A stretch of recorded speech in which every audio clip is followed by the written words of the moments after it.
Dans un monde saturé d'images, il est important de savoir communiquer avec puissance et de se démarquer. Aujourd'hui, on va parler d'un sujet très important et grave, très grave. Non, je rigole. Non, c'est le langage visuel et l'identité artistique, donc je trouvais ça rigolo de faire un truc un peu sérieux. Ça va vraiment être intéressant. Restez, s'il vous plaît. Ah oui, je vous présente mon nouvel assistant, GPT. Je vous demande de lui faire un bon accueil et il est un peu timide, il parle pas trop, donc il parle juste par écrit. Voilà, on respecte. Bon, vous avez dû remarquer qu'il n'était pas totalement comme nous. Je vous demanderai d'éviter de faire des commentaires, d'être dans des clichés du fait qu'il est d'origine italienne. C'est des gens comme nous, on est tolérants et voilà. Bienvenue.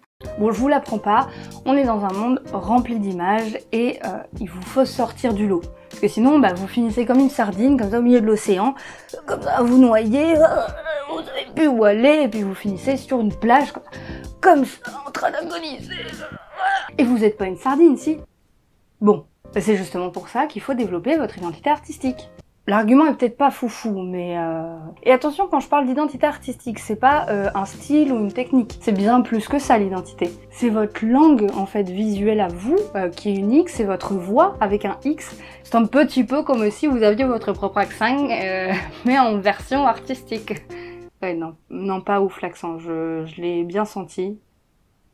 Bon, du coup, comment se démarquer? Comment trouver sa voix artistique? Voix avec un E, cette fois-ci, faut suivre, je sais. Eh bien, mes petits amis, ça commence par plonger dans votre passé photographique. Je sais, c'est pas ce que vous vouliez entendre, mais je vous jure, faut passer par là, et vraiment, c'est super important. Allez donc chercher ces photos qui vous ont fait vibrer, qui vous ont donné envie de vous mettre à la photo au tout début. Ces moments importants qui ont fait battre votre âme d'artiste. Et si jamais vous vous sentez pas encore artiste, justement c'est le moment de travailler un petit peu là-dessus et de vous prendre le temps d'un instant pour Van Gogh, Renoir, Monet ou encore pour un pingouin photographe.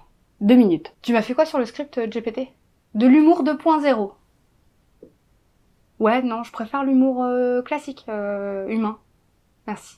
Et si jamais vous aviez commencé par des selfies au tout début, c'est peut-être pas que vous êtes un gros narcissique, peut-être un petit peu. Moi aussi, j'ai commencé par là, donc peut-être du coup que vous êtes narcissique. Ouais, non, en fait ça se tient. Vous avez peut-être envie d'explorer l'autoportrait, comme je l'ai fait moi-même. Vraiment, c'est un exercice qui est super enrichissant et qui peut donner des œuvres incroyables. Et peut-être que vous n'osez pas encore vous lancer, justement. Peut-être que vous y pensez et que vous n'osez pas le faire. J'ai peut-être mis le doigt sur un truc là. Titre?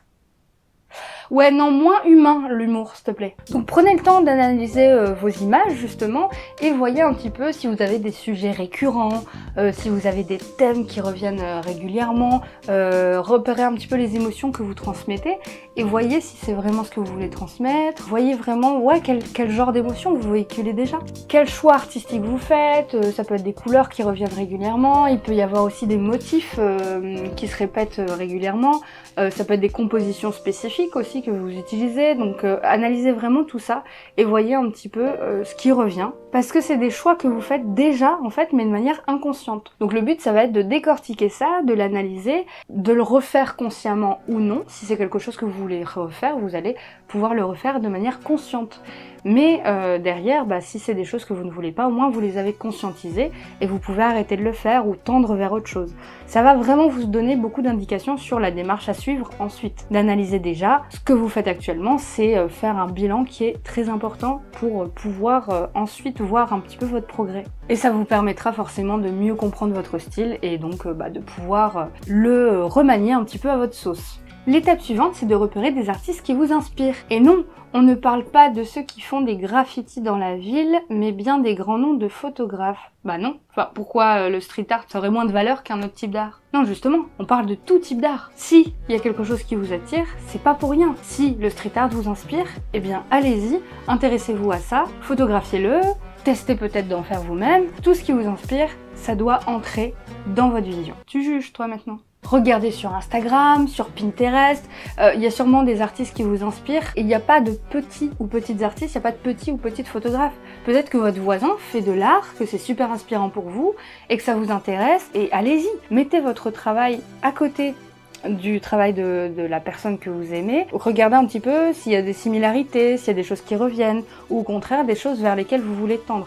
L'idée évidemment c'est pas de copier, c'est de s'en inspirer, de voir justement les détails qui sont peut-être des détails mais qui ont toute leur importance dans l'œuvre de la personne et qui font sens pour vous. Et vous inspirez d'autres artistes également, ne vous inspirez pas que d'un ou une artiste, regardez dans tout type de domaine, dans tout type d'art, ce qui vous intéresse. Et ce qui vous attire dans leurs œuvres, ça peut être les couleurs, ça peut être les matières utilisées, ça peut être l'ambiance, les sujets étudiés, ça peut être une technique en particulier, le mouvement aussi que la personne retranscrit, voilà, ça peut être n'importe quoi, ça peut même être dans autre chose que l'art visuel, des choses qui vous inspirent des émotions que vous voulez transmettre, des émotions qui importent pour vous. Donc c'est vraiment important d'analyser tout ça. Oh non, les cousins là, on n'est pas de la même famille et vous rentrez quand même. Pourquoi les cousins sont-ils attirés par la lumière? C'est con. Tout d'abord, la lumière agit comme un stimuli visuel qui attire leur attention. Je l'aurais pas deviné. Ouah, je vais manger ton âme. Une autre théorie propose que les cousins sont attirés par la chaleur dégagée par les sources lumineuses. Donc on sait pas quoi en fait, c'est ça? Au final, on n'a pas appris grand chose. Tu te la pètes un petit peu avec tes connaissances, mais finalement... Oh, ça va, je plaisante. Humour 2.0. Tu connais? Ensuite, il va être temps de trouver votre style. Pas le style de vos chaussettes, non. Mais bien votre style photographique. Alors oui, style et identité, c'est pas la même chose. Par exemple, vous avez votre propre identité personnelle et vous avez votre style vestimentaire. C'est pas pareil. Votre style vestimentaire ne représente pas toute votre identité. Votre identité est évidemment bien plus complexe que ça. Et c'est pareil pour l'identité artistique. Votre identité artistique, c'est bien plus complexe que le style visuel qu'on voit au premier abord quand on voit vos photos. Et du coup, votre style photographique, c'est votre signature visuelle. En fait, c'est votre patte, un petit peu, votre griffe. Si vous n'en avez pas encore, bah, il va être temps de vous en créer une, de vous inspirer de certains styles, mais surtout de créer la vôtre pour qu'elle soit unique. Ça vous permettra de vous distinguer parmi d'autres styles et vous serez telle une licorne au milieu d'un troupeau de chevaux, comme ça, galopant au vent, libre et se distinguant parmi tous ces chevaux qui sont pareils, plein de paillettes. Et je sais que l'image est un peu farfelue, mais moi ça me parle, donc voilà quoi.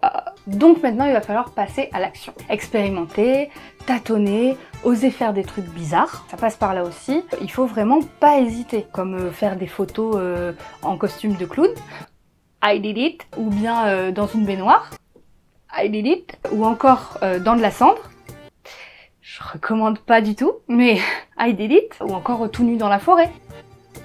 I did it, mais par contre je peux pas la montrer parce que YouTube, tout ça tu connais. Mais si tu veux voir, eh ben, mon livre Espoir est en ligne justement sur ma boutique, donc tu peux toujours aller commander. Et attention parce que ça veut pas dire que tu commandes ce livre pour voir une photo de moi nue, c'est pas du tout l'idée.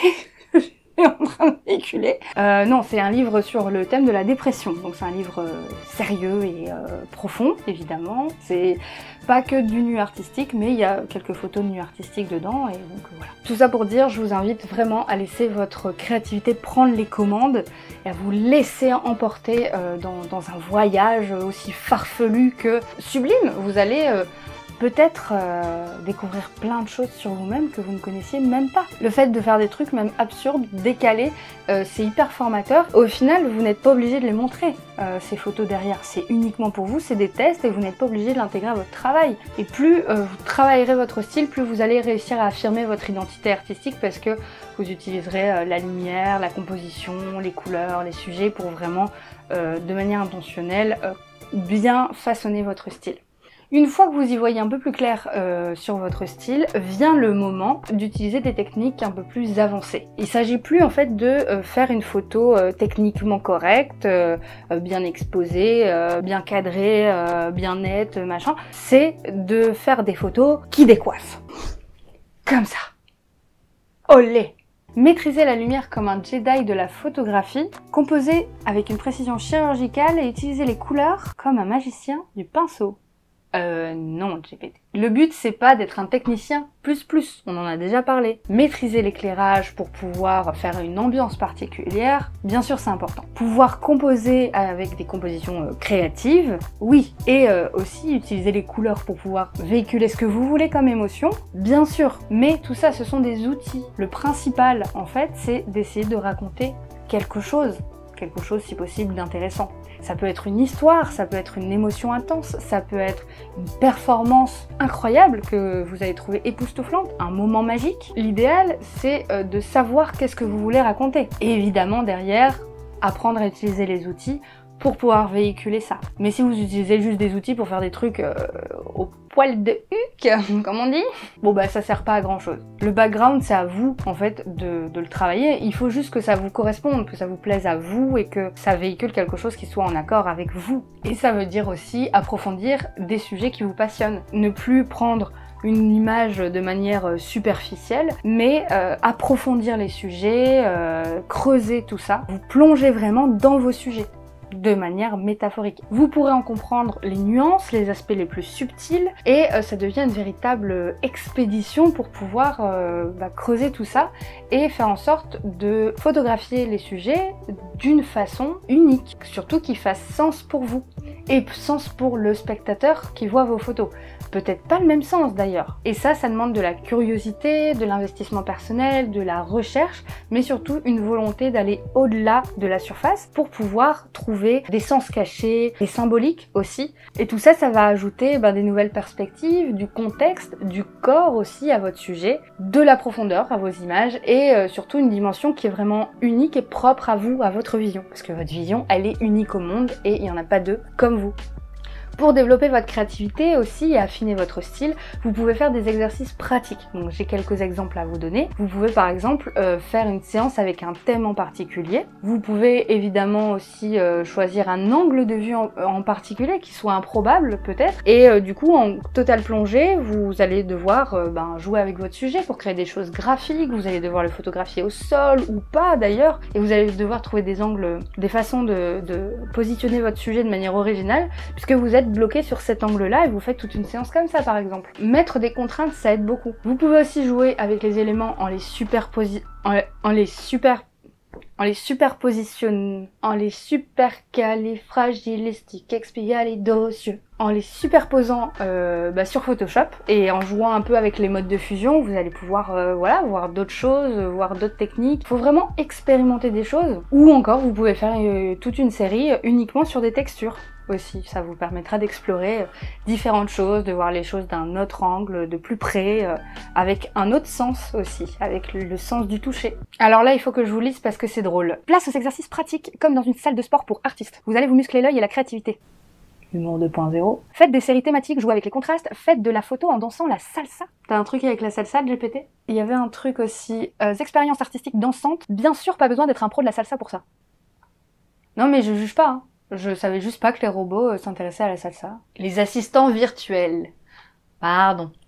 Excusez-moi. Bref, je disais donc que ces exercices peuvent vraiment vous aider et je vous recommande notamment l'art-thérapie. C'est vraiment une discipline incroyable que j'ai découverte il y a quelques temps. J'ai enfin pu explorer ça, je me forme aussi à ça. C'est une méthode très vaste, avec plein de types d'exercices, donc il y en a vraiment pour tous les goûts. Le principe c'est d'explorer un type d'art, donc ça peut être la photo, mais ça peut être aussi le dessin, ça peut être la peinture. Tous les arts visuels, je les recommande pour les photographes parce que ça va vous permettre d'avoir d'autres perspectives et de travailler avec d'autres matières. Vraiment, je pense que ça peut vous aider. C'est pas grave si vous n'êtes pas doué là-dedans, on s'en fout, c'est pas le but. Ça peut être la musique aussi, ça peut être la salsa, évidemment, la sculpture, pourquoi pas, enfin voilà, vous pouvez vraiment explorer tout type d'art. Le but c'est d'explorer ça en lâchant prise et on s'en fout du résultat en fait. C'est pas réservé qu'aux personnes souffrantes ou malades, ça aide des personnes en dépression, anxieuses ou avec des troubles de santé mentale bien évidemment, mais pas que. Moi je recommande ça à tout le monde et notamment à ceux qui s'intéressent de près ou de loin à l'art, notamment l'art visuel et donc la photo. C'est un espace qui est sécurisé, bienveillant,